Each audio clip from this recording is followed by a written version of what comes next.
নারায়ণগঞ্জে ঘণ্টাখানেকের মাঝারি বৃষ্টিতেই নগরীর বিভিন্ন এলাকা পানিতে তলিয়ে যায়। চাষাড়া, মিশনপাড়া, ডন চেম্বার, আমলাপাড়া ও খানপুর ৩০০ শয্যা হাসপাতালের সামনের সড়কে পানি জমে সৃষ্টি হয় জনদুর্ভোগ।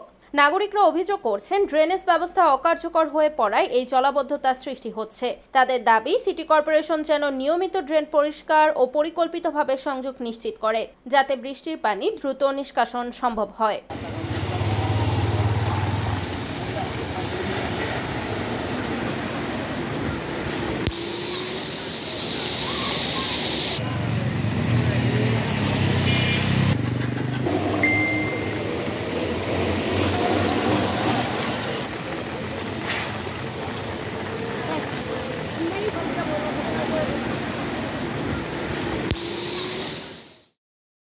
রিপোর্ট সুমন ইসলাম, NEN TV, নারায়ণগঞ্জ।